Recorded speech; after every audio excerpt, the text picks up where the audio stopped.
Hi hello बच्चों। अब देखो तो ये बोस आइंस्टाइन कंडेंसेशन का लेक्चर नंबर 1 का बी है ना। लेक्चर नंबर 1 का आगे का पार्ट है ना, इसको हम बी नाम दिए। ठीक है, अब देखो पहले बता देते हैं कि ये जो लेक्चर है ना, जो जो स्टूडेंट बीएससी कर रहा है एमएससी कर रहा है उसके लिए ज़्यादा इंपॉर्टेंट नहीं है ना। बट जो स्टूडेंट नेट का तैयारी कर रहा है, सेट का कर रहा है, गेट का कर रहा है, जेट का कर रहा है, टीफर का कर रहा है, उसके लिए काफ़ी इंपॉर्टेंट है ना। इसमें कुछ पॉइंट रिमेंबर करना पड़ेगा, है ना, और कुछ यहाँ पे शॉर्ट ट्रिक भी है ना, जिससे कि क्वेश्चन जो है आसानी से निकल जाएगा। ठीक है, चलो आगे बढ़ते हैं। ठीक है, देखो तो हम लोग पढ़ चुके थे लेक्चर 1 में ए टी बराबर टीबी। टी अगर टीबी के बराबर हो, है ना, तो टीबी जो प्रोपोर्शनल होता है नंबर डेंसिटी का, वो 2/3 का प्रोपोर्शनल होता है ना। और n/v को हम क्या माने थे, रो, है ना। तो टीबी जो है वो प्रोपोर्शनल है किसके, रो के पावर 2/3, है ना। अब देखो तो टीबी जो है प्रोपोर्शनल है रो की पावर 2/3, है ना। एक काम करो, देखो तो यहाँ पे के से मल्टीपल कर दो, के से यहाँ पे भी करना पड़ेगा, है ना। के मेरा क्या है, बोल्ट्जमैन कांस्टेंट, है ना। अब देखो ये के बी टीबी क्या होता है, के टीबी क्या होता है, यू होता है, एनर्जी होता है। हम इसे यहाँ पे से डिनोट किए हैं, है ना। इधर क्या कांस्टेंट, है ना। तो एनर्जी जो है ये भी प्रोपोर्शनल है ना, रो के 2/3 पे, है ना। एनर्जी जो है प्रोपोर्शनल है ना। एनर्जी जो डिपेंड कर रहा है रो पे, है ना, वो उसके पावर 2/3 पे डिपेंड कर रहा है। ठीक है, अब बच्चों ध्यान देना। ठीक है, ये जो है ना, ये केस जो है ना, ये 3D के लिए है ना। 3D जब हम E बराबर p²/2m लेते हैं, है ना, अब E बराबर p²/2m है, तो E प्रोपोर्शनल होगा p² का, है ना। तो E अगर प्रोपोर्शनल है p² का, है ना, तो मेरा डिपेंडेंसी जो आता है इस टाइप से आता है ना। अब देखो ये 3 डायमेंशन के लिए, है ना, हम एक जनरल फॉर्मूला बना सकते हैं, है ना। अब देखो तो इसको कंपेयर करो तो देखो तो 2 यहाँ पे, 2 यहाँ पे, है ना, यहाँ पे क्या है 3 है ना। इसको एक जनरल फॉर्मूला के रूप में हम लिख सकते हैं। देखो तो इसको टीबी जो है वो प्रोपोर्शनल है S/D, है। ध्यान रख, एस जो है एक स्पेशल पैरामीटर है और डी मेरा क्या है, डायमेंशन है ना। अब देखो तो डी का वैल्यू यहाँ पे 3 है, मतलब 3 डायमेंशन के लिए, और एस का वैल्यू यहाँ पे 2 है ना। अब देखो एस क्या होता है हम पढ़ेंगे अगले लेक्चर में, बट अभी ये जान लो कि एस एक स्पेशल पैरामीटर है, और एस का जो वैल्यू होता है 1 होता है किसके लिए पता है, रिलेटिविस्टिक पार्टिकल के लिए, है ना। और एस का वैल्यू जो होता है 2 होता है वो नॉन रिलेटिविस्टिक पार्टिकल के लिए, है ना। अब देखो तो थोड़ा ध्यान देना, अगर टीबी जो है ये पूछ दे कि टीबी जो है वो उसका डिपेंडेंसी क्या होगा रो पे इन 2D में, है ना। तो 2D में क्या करेंगे, एस का वैल्यू 2 पुट करेंगे, डी का वैल्यू 2 पुट करेंगे, तो टीबी जो आ जाएगा प्रोपोर्शनल रो का, है, रो की पावर 1 का, है ना। अगर पूछ दे कि 1D में टीबी की डिपेंडेंसी रो पे क्या होगी, है ना, तो टीबी की डिपेंडेंसी क्या होगी, एस बराबर 2 पुट करेंगे, है ना, और डी बराबर क्या 1 पुट करेंगे, तो 1 डायमेंशन में क्या हो जाएगा, टीबी जो है वो प्रोपोर्शनल हो जाएगा आर रो स्क्वायर का, है ना, रो की पावर 2 पे डिपेंड करेगा। ठीक है, तो यहां से जो है ये ध्यान रखना कि किस डायमेंशन के लिए पूछ रहा है, और ये भी ध्यान रखना अगर फोटोन का केस लेंगे हम तो एस का वैल्यू 1 पुट करेंगे, है ना, क्योंकि फोटोन जो होता है वो रिलेटिविस्टिक पार्टिकल है ना। तो रिलेटिविस्टिक पार्टिकल के लिए वो एस 1 होता है, और नॉन रिलेटिविस्टिक पार्टिकल के लिए एस का वैल्यू क्या होता है 2 होता है। ठीक है, चलो आगे बढ़ते हैं।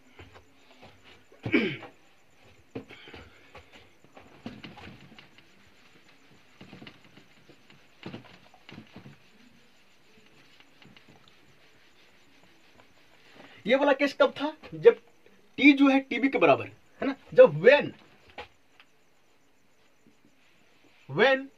टी जो है वो लेस देन अगर टीबी है, तब हम बहुत सारे यहाँ पे पैरामीटर निकालेंगे, है ना।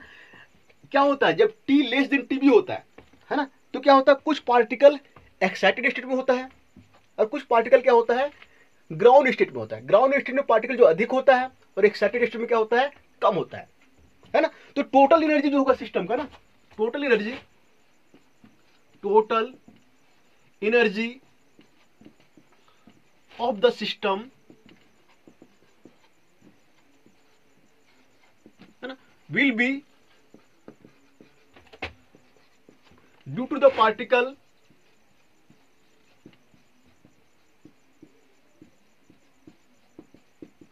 which is in excited state। बोलने का ये मतलब है जो पार्टिकल एक्साइटेड स्टेट में रहेगा, है, उसी की वजह से टोटल एनर्जी होगा सिस्टम का, और जो पार्टिकल ग्राउंड स्टेट में रहेगा उसकी एनर्जी जीरो होगी।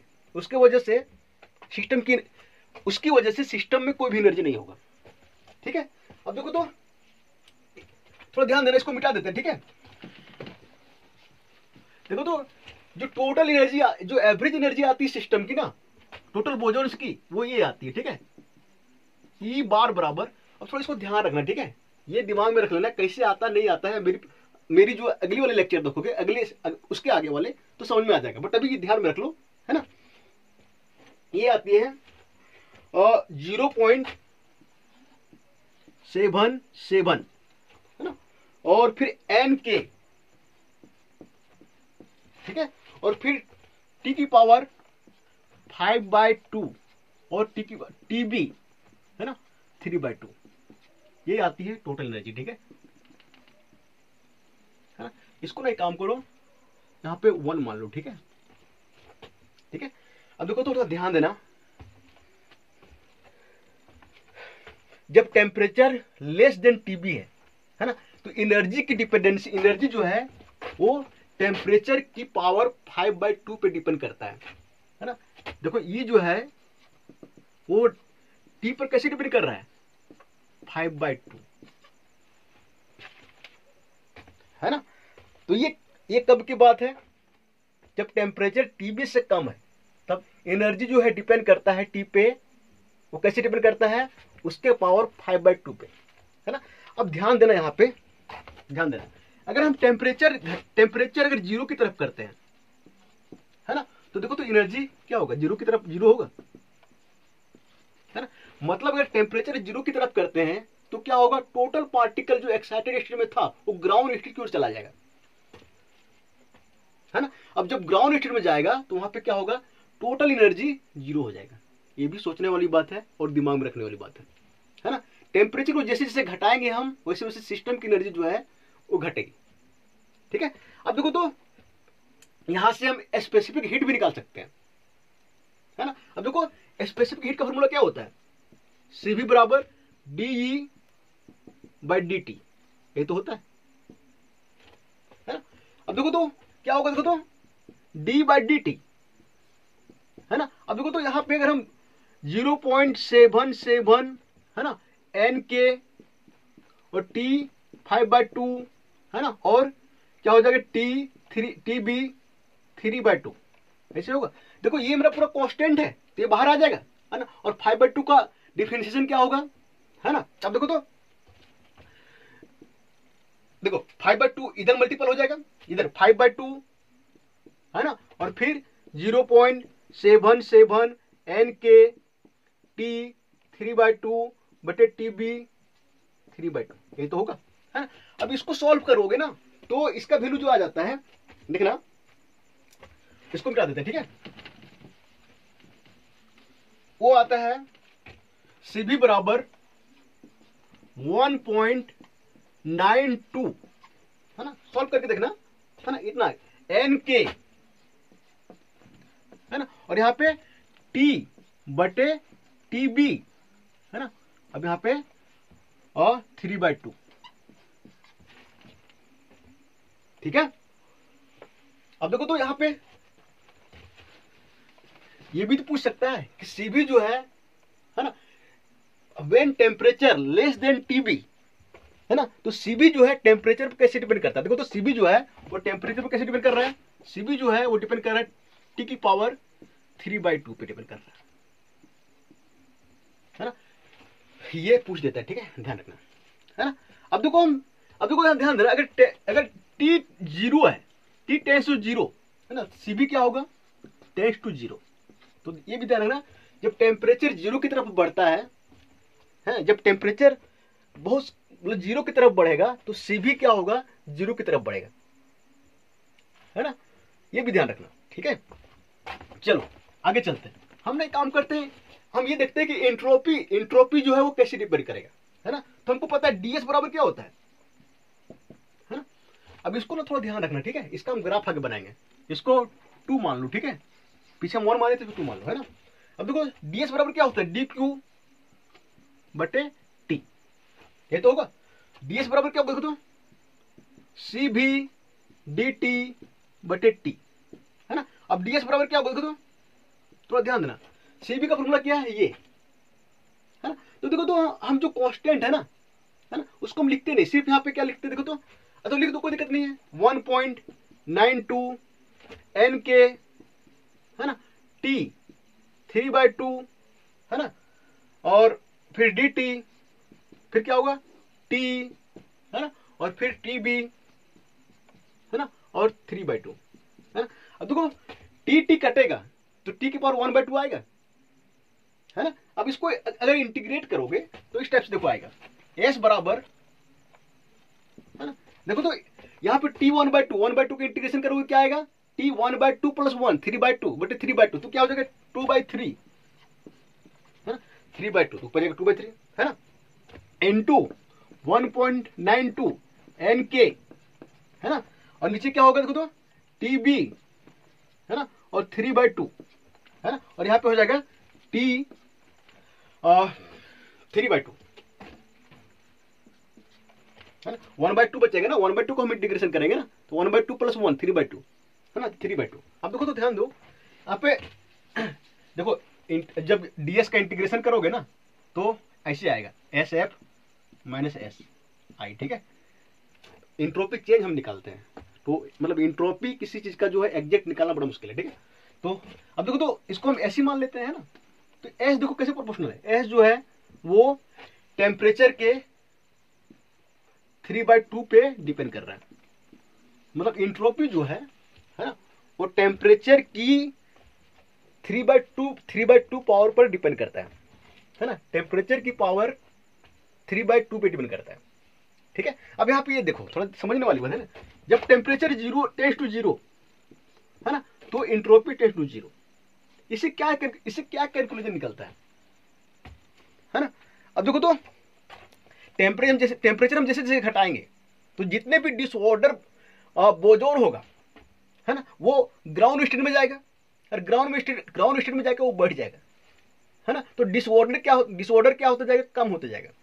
तो ये एस टेंड्स टू जीरो मतलब क्या है ना, डिसऑर्डर जो है वो बहुत कम हो रहा है, मतलब एक्साइटेड स्टेट से अगर ग्राउंड स्टेट की तरफ जा रहा है ना, तो डिसऑर्डर जो है वो कम हो रहा है, मतलब इंट्रोपी जो है कम हो रहा है। और टी बराबर 0 केल्विन पे, है ना, उसकी जो डिसऑर्डर है, जो इंट्रोपी है वो 0 हो जाएगी, मतलब पूरी तरह से वो ऑर्डर में आ जाएगा, वहां डिसऑर्डर रहेगा ही नहीं, ठीक है। चलो आगे चलते हैं, ठीक है। चलो हम ये बोले थे इसको इसका काम आएगा, ठीक है। अब तो कोई काम करते कभी पूछ देता है ग्राफ बिटवीन, है ना, सी भी एंड टी, है ना, ये टी, हाँ टी, ठीक है। सी भी और टी के बीच में ग्राफ क्या होगा देखो तो, ग्राफ इस टाइप से होगा देखो तो, इधर टेम्परेचर है ना, और इधर सी भी है ना। अब देखो तो ग्राफ जस्ट इसका अभी बनाने तो फिर हम बता देंगे, ठीक है। ऐसे ऐसे हो जाएगा, ठीक है। देखो थोड़ा ध्यान देना, टेम्परेचर जैसे जैसे बढ़ाएंगे सीबी क्या बढ़ेगा, है ना, सीबी बढ़ेगा, और टीबी टी बराबर टीबी, है ना। अब देखो तो टी बराबर टी पुट करेंगे तो ये 1 हो जाएगा मेरा, सिर्फ क्या बचेगा 1.92 एन के। तो मैक्सिमम जो यहाँ पे होगा ना वो टीबी पे होगा, मैक्सिमम जो सीबी होगा वो टीबी पे, और कितना होगा देखो तो वो होगा 1.92 एन के, है ना। तो शुरू में क्या है ये बढ़ता है, ठीक है, बाद में ये हल्का सा थोड़ा ग्राफ देखना थोड़ा डिक्रीज करता है, एक्सपेरिमेंटली देखा गया है, और बाद में ये कांस्टेंट हो जाता है, ठीक है। तो इस टाइप से ग्राफ आता है।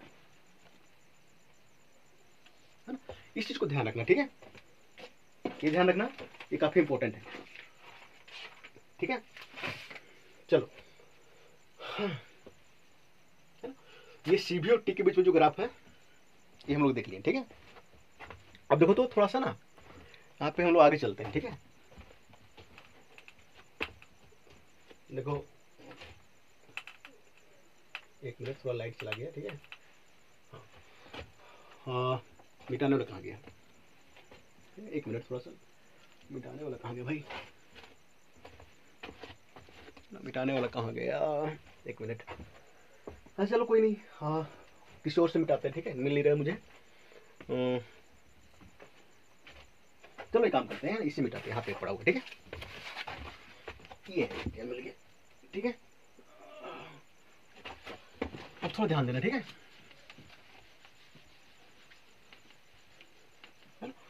अब देखो, कुछ जो है ना, कुछ है ना इंपॉर्टेंट पॉइंट है, ना, इसको ना ध्यान में रखना है, ठीक है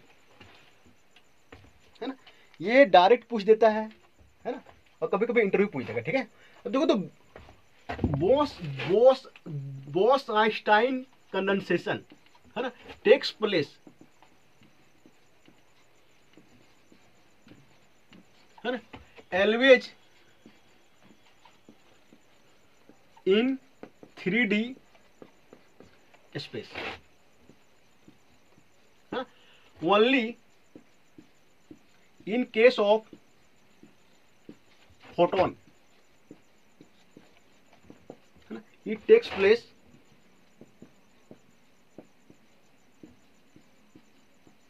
(2D and 3D), है ना। हाँ, इसको ध्यान रखना, जो बोस-आइंस्टाइन कंडेंसेशन जो होता है ना, हमेशा 3D स्पेस में होता है, ठीक है। लेकिन एक कंडीशन में, है ना, 3D और 2D दोनों में होता है। अगर फोटोन पार्टिकल है ना, तो वो 3D स्पेस में भी होगा और 2D स्पेस में भी होगा, है ना। तो अब यहाँ पे क्वेश्चन ये उठता है कि इंटरव्यूअर कभी कभी पूछ देता है, ठीक है, कि कौन से स्पेस में, है ना, बोस-आइंस्टाइन कंडेंसेशन होता ही नहीं है। तो 1D में, है ना, चाहे कोई भी पार्टिकल है ना, फोटोन है ना, चाहे कोई भी बोजोन है ना, 1D स्पेस में बोस-आइंस्टाइन कंडेंसेशन टेक्स प्लेस नहीं होता है, ठीक है, थोड़ा ध्यान रखना। दूसरा चीज ये है कि इन बोस-आइंस्टाइन कंडेंसेशन, है ना, जो प्रेशर जो होता है, pressure is independent of volume, है ना। प्रेशर जो होता है ना, वो वॉल्यूम से इंडिपेंडेंट होता है। वॉल्यूम बढ़े घटे, है ना, टी लेस देन टीबी पे ओजोन गैस पे कोई प्रभाव, कोई इफेक्ट नहीं पड़ता है, ठीक है, इसको ध्यान रखना है ना। 4 ऑप्शन दे देगा, है ना, 8 लेस देन टीबी, है ना, which of the following option is correct, 4 option दे देगा, इसमें से एक ये रहेगा, ठीक है। तीसरा जो है वो ये है 8 T बराबर टीबी, है ना, जब टेम्परेचर टेम्परेचर के बराबर हो, उस समय क्या होता है, देखो तो उस समय P ई प्रेशर एनर्जी, है ना, इंट्रोपी F, और ये ओमेगा क्या है, थर्मोडायनेमिक पोटेंशियल इज कंटिन्यूअस, है ना, बट डेल सी भी बटे डी टी, है ना, इज डिसकंटिन्यूअस, ठीक है,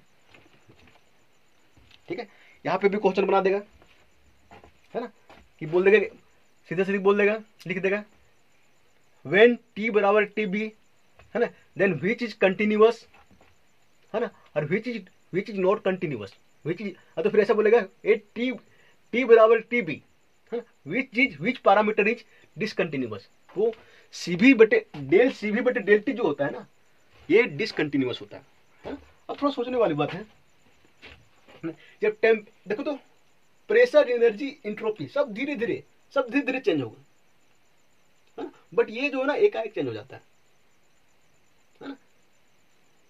चलो आगे ना थोड़ा सा इतना पॉइंट ध्यान रखना, ठीक है।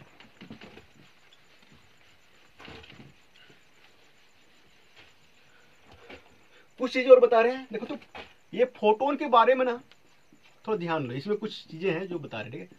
फोटोन, हाँ, इसका देखो, इसका कुछ पॉइंट है ध्यान में रखोगे। इसका जो केमिकल पोटेंशियल होता है ना, केमिकल पोटेंशियल, है ना, इसको हम म्यू से रिप्रेजेंट करते हैं, वो 0 होता है, ठीक है।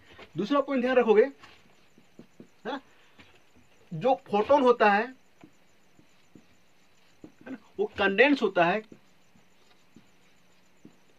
इन 2D और 3D।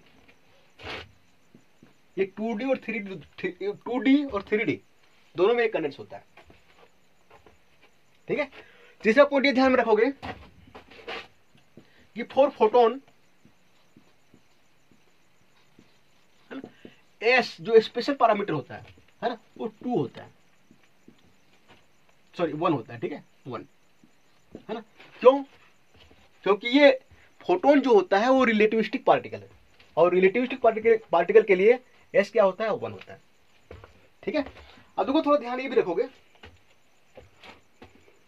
जो T लेस देन TB, है ना, थोड़ा ध्यान रखना, जो एनर्जी होता था क्या होता था, 5/2 होता था ना, बट फोटोन के लिए यहाँ पे 1 पुट करेंगे, है ना, तो एनर्जी जो होता है ना, वो सॉरी एनर्जी जो है वो डिपेंड, ये एनर्जी जो डिपेंड कैसे करता था, T 5/2, है ना, तो यहाँ पे एनर्जी जो है डिपेंड करेगा T की पावर 5 पे, ठीक है। अब देखो तो ये हो गया 3D में, ठीक है। अब देखो इसका स्पेसिफिक हीट निकालेंगे, है ना, तो क्या हो जाएगा, dE/dt होता है, देख यहाँ पे कम हो जाएगा, है ना। अब देखो एनर्जी जो है वो डिपेंड करता है T की पावर 3, है ना, ये 2D में, ठीक है। तो ये भी ध्यान रखना, फोटोन के लिए जो एनर्जी है ना, वो T पे जो है वो T की पावर 5 पे डिपेंड करता है ना, और 2D में T की पावर 3 पे डिपेंड करता है, ठीक है। आगे चलते थोड़ा सा, ठीक है, इतना चीज ध्यान रखोगे। अब देखो तो E बराबर क्या होता है, P²/2m होता है ना, थोड़ा सोचो, है ना। अब देखो तो थोड़ा ध्यान करो, जब टेम्परेचर 0 था, टेम्परेचर जब 0 की तरफ बढ़ रहा था तो एनर्जी क्या था, 0 था, है ना। तो देखो अगर टेम्परेचर 0 की तरफ बढ़ रहा है तो एनर्जी क्या होगा, 0 होगा, तो यहां से क्या होगा, देखो तो E0 बराबर P²/2m, तो P बराबर क्या हो जाएगा, 0। इसका मतलब क्या है ना, जब टेम्परेचर 0 होगा तो एनर्जी 0 होगा, है ना, और जब एनर्जी 0 होगा तो प्रेशर विल आल्सो 0, ठीक है। तो क्या होता है, जब टेम्परेचर 0 होता है ना, तो एनर्जी मेरा 0 होता है ना, CV मेरा 0 होता है, और प्रेशर भी 0 होता है ना। अब ध्यान रखना, ये एक चीज और बता रहे हैं यहाँ पे जाते जाते, ये भी पूछ देते हैं कभी कभी, एनर्जी जो है वो डिपेंड करता है ना, जब फोटोन नहीं है तो T की पावर 5/2 ऐसे डिपेंड करता है ना। एनर्जी का डिपेंडेंसी और प्रेशर की डिपेंडेंसी, है ना, दोनों की सेम होती है ना। अगर एनर्जी T की पावर 5/2 पे डिपेंड कर रहा है तो प्रेशर भी जो है वो 5/2 पे ही डिपेंड करेगा, है ना। अब देखो तो फोटोन के केस में क्या था, ये जो है वो T की पावर 5 पे डिपेंड कर रहा है ना, फोटोन के केस में, है ना। तो यहाँ पूछ देंगे कि प्रेशर जो है उसकी डिपेंडेंसी क्या होगी, तो प्रेशर की डिपेंडेंसी भी क्या होगी, T की पावर 5, ठीक है। थैंक्स। अब देखो बच्चों, ये ना लेक्चर नंबर 1 का बी था, लेक्चर नंबर 2 आया नहीं है, लेक्चर नंबर 2 जो है इसके बाद आएगा, ठीक है। तो पूरी तरह से वीडियो को समझने के लिए हाँ, अगला लेक्चर जो जरूर देखें। और मैं ये मतलब 90% गारंटी देता हूँ ना, 100% गारंटी देता हूँ कि अगर पूरा लेक्चर देख लोगे, ठीक है, तो कोई भी एग्जाम है ना, 90% क्वेश्चन जो है वो बन जाएगा, है ना। बाकायदा ये कि जितने भी फॉर्मूला आया है ना, हम जो जो बोले हैं उसको ध्यान से पढ़ो और ध्यान से दिमाग में रखो, है ना। इसके बाद हम लोग न्यूमेरिकल भी करेंगे, ठीक है, लेक्चर 2 के बाद, ठीक है। चलो ठीक है, थैंक यू।